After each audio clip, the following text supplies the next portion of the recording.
కర్నూలు బాలసాయి మరోసారి తన టక్కుటమారా విద్యలను కిరాయి విదేశీల ముందు చూపించారు.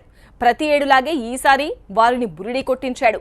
శివరాత్రి సందర్భంగా లింగోద్భవ సమయంలోనే ఈ గారడీ బాబా కడుపులో నుంచి లింగాన్ని తీసి మ్యాజిక్ చేశాడు. ఇదే ఆత్మలింగం అంటూ విదేశీయుడికి కానుకగా ఇచ్చాడు.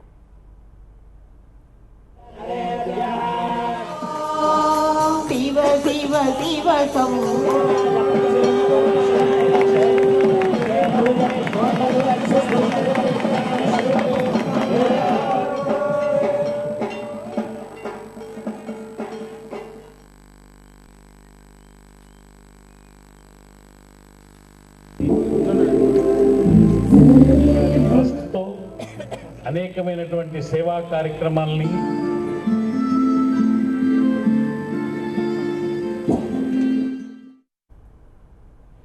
బాలసాయి తనకు తాను దేవుడినని ప్రచారం చేసుకుంటాడు. భజన రాయుళ్లను పక్కన పెట్టుకుని తనకు దైవశక్తులు ఉన్నాయని చెప్పిస్తాడు. గారడీ ట్రిక్కులు చేసి బురిడి కొట్టిస్తాడు. ఈ శివరాత్రి రోజు రాత్రి బాలసాయి మరోసారి తన ట్రిక్ ప్లే చేశాడు. జాగారం చేయడానికి ఆశ్రమానికి తరలివచ్చిన భక్తులకు తాను దేవుణ్ణని చెప్పాడు. తన ఆత్మ నుంచి లింగం తీస్తానని నమ్మబలికాడు. ఎప్పట్లాగే నోటి నుంచి లింగం తీసి చూసారా అని ప్రశ్నించాడు. బాలసాయి నోటి నుంచి వచ్చిన లింగాన్ని చూసి అమాయక జనం ఔరా అనుకున్నారు. బాలసాయి భగవంతుడు కాబట్టే నోటి నుంచి లింగాన్ని తీయగలిగారని తన భజన రాయుళ్లతో జనాలను నమ్మించే యత్నం చేయిస్తారు. ఈ ఏడాది అదే జరిగింది.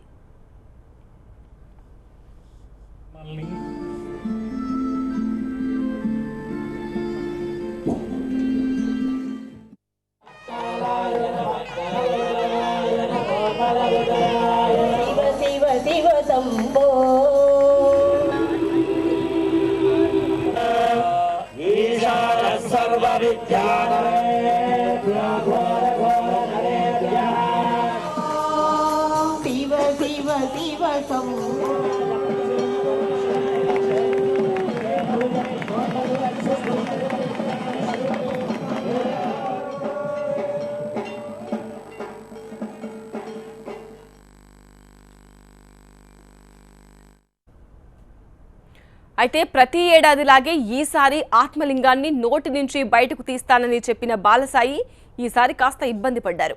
ఇబ్బంది పడుతున్నట్లుగా తెలియకుండా ఉండడానికి బాలసాయి చాలా జాగ్రత్తలు తీసుకున్నారు.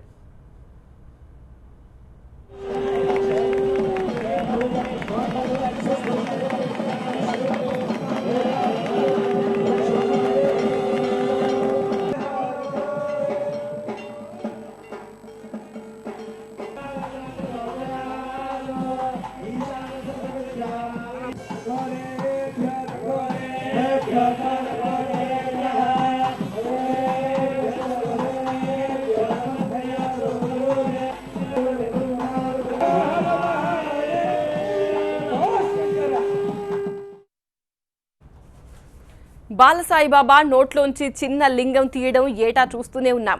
ఆయనకు బోర్ కొట్టకపోయినా ప్రజలు ఈ మ్యాజిక్కి విసుగెత్తిపోయారు. ఇది ఒట్టి గారడీ తప్ప మరొకటి కాదంటున్నారు హేతువాదులు. భూ కబ్జా కేసుల నుంచి భక్తుల దృష్టి మరల్చడానికి బాలసాయి చేస్తున్న గారడీలే ఇవన్నీ అంటున్నారు. మహిమాన్వితుడు కాదు బాలసాయి ఓ ఇంద్రజాలికుడని స్పష్టం చేస్తున్నారు హేతువాదులు.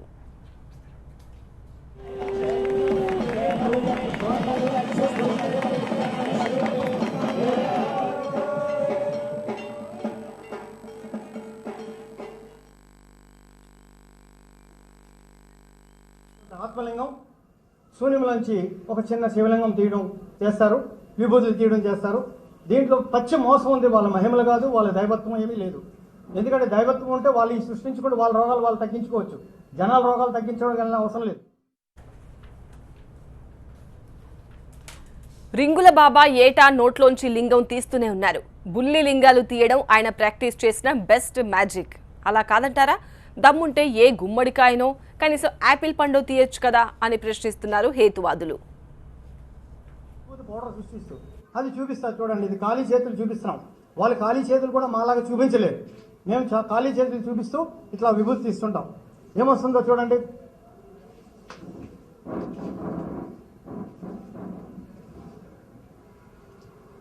ఈ విధంగా విభూది కాళ్ళను సృష్టించడం జరుగుతుంది. బాలసాయిని ప్రశ్నించడమే కాదు తాము కూడా ఈ మ్యాజిక్ చేయగలమని ప్రదర్శించి చూపారు హేతువాదులు. బాలసాయి తరహాలో శివలింగానికి బదులు నోట్లోంచి ఉల్లిపాయ తీసి చూపించారు హేతువాదులు. బాబా అని ప్రచారం చేసుకుంటున్న గారడీ స్వామి బాలసాయి చేస్తున్నవన్నీ బురిడీ విద్యలే అని నిరూపించారు హేతువాదులు. ఇలాంటి మ్యాజిక్కులతో దైవాంశ సంభూతులుగా చెలామణి అవుతున్న బాబాల విషయంలో జాగ్రత్తగా ఉండాలంటున్నారు హేతువాదులు. గారడీ విద్యలకు మోసపోవద్దని హెచ్చరిస్తున్నారు. ఇది అభిషేకం అయిపోతుంది సాయిబాబా విగ్రహానికి. ఇది ఎట్లాగో అంటే దీనిలో కూడా ఒక సీక్రెట్ ఉంది. ఆయన చెక్క కుండ తీసుకొస్తాడు. నాకు అంత అవసరం లేదు, చెక్క కుండలకు ఖర్చు పెట్టాల్సినంత. చిన్న కుండ 10 రూపాయలు తీసుకొచ్చాను. దీంట్లో ఒకరోజు ముందు గంజి నీళ్ళు పోసి కడిగేస్తాను ఈ కుండని. పోసేసిన తర్వాత ఆయన ఏం చేస్తాడంటే అంత విభూతి పౌడర్ జల్లేస్తాడు. దీంట్లో జల్లేసి ఆరబెట్టేస్తాడు. పొద్దునకల్లా ఆరిపోద్ది. ఇట్లా కుండ తిరగగానే లూజుగా ఉన్న పౌడర్ అంతా జారిపోద్ది, మిగతా అంతా అతుక్కుపోద్ది. ఆ తర్వాత చేయి పెట్టి గీకుతూ ఉంటే వస్తూనే ఉంటుంది. ఈ పూర్తిగా మోసం అండి ఇది. బాలసాయి లాంటి వాళ్లు బాబాలుగా ప్రచారం చేసుకుని చెయ్యి తిరిగిన ఇంద్రజాలికులు. తమ ఆశ్రమాల్లో తప్ప పబ్లిక్గా వచ్చి ఇలాంటి గారడీ విద్యలు ప్రదర్శించలేరంటున్నారు హేతువాదులు. ముందుగా అన్ని ఏర్పాట్లు చేసుకుని ప్రదర్శించే మ్యాజిక్ మాత్రమే ఇదంతా. దీనికి ఎలాంటి మహిమలు అవసరం లేదంటున్నారు హేతువాదులు.